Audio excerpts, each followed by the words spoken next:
Bob Hart, good afternoon.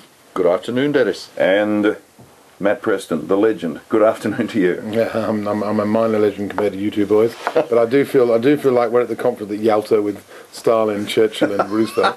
It's not quite that high powered. Matt, congratulations on the success again of Masterchef. It just goes from strength to strength. Yeah, thank you very much indeed for everyone watching. It's been a kind of slightly humbling experience to see the number of people watching the show, which is nice. And good. so I don't forget, I had some complaints the other day, email complaints that you had a recipe with squab earlier in the week, and people thought that wasn't very nice. Some of them. What? Young flightless pigeon.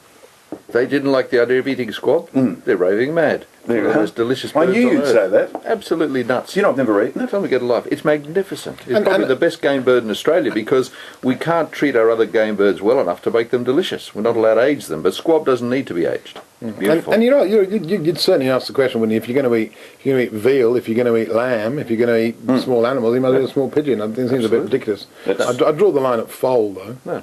I don't know. Would you, though? No, actually, Bob wouldn't. No, Bob certainly wouldn't. Can you tell me why, under the pressure of last night, why do people do dishes I don't know. that they're not completely 100% across? You know, it's like a pole vaulter, isn't it? The pole vaulter sits there with like three chances to get over the bar, so he wants to set the bar high enough so if he clears it, he's in with a medal shot. And it's the same thing with these guys. They want to do well enough so they stay out of the bottom four. But I mean, as we endlessly find out, you get judged by what's on the plate, and you get judged by the worst thing on the plate, not the best thing on the plate.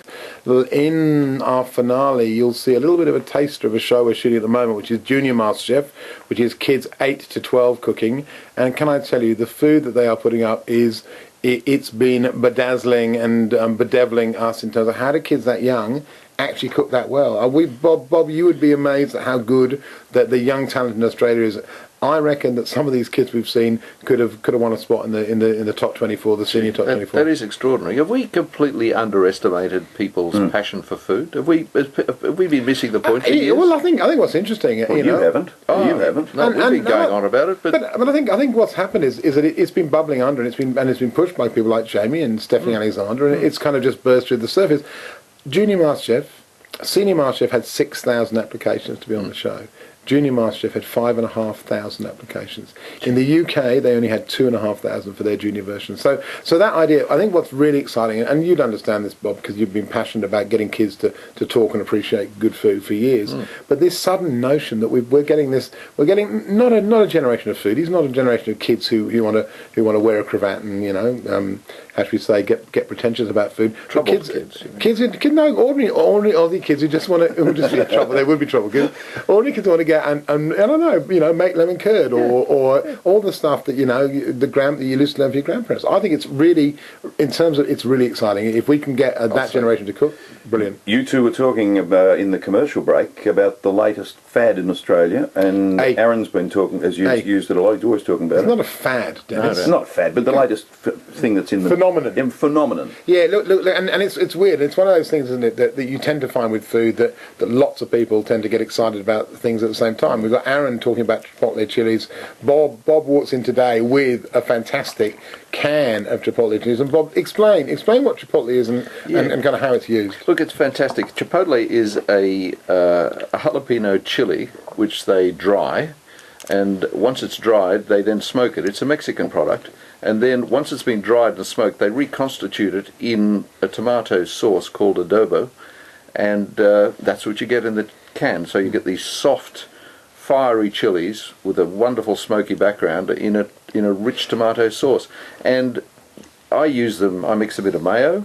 We've even done a recipe on 3AW for the Chipotle grilled mushrooms that I do, a mushroom burger. Did you do them at I did them at Prahran Market the weekend. It's a grilled portobello mushroom. Beautiful. That you just marinate in this very rich chipotle sauce, and then grill, and then put some avocado and melted cheese on top. And look, it's interesting. I mean, for me, the real flavour is that there's a kind of sweet smokiness that they have that's absolutely delicious, and it's a bit like Hot sweet smokiness. yeah, That's the other bit. but not in that kind of really ugly, aggressive No, heat. no, It's a no, kind not at all. of it's a warm burr rather than a flaming sword. Absolutely. It is one of the most sensational flavours. And if someone wants to try it, just buy yourself a tin. They're popping up all over the place now.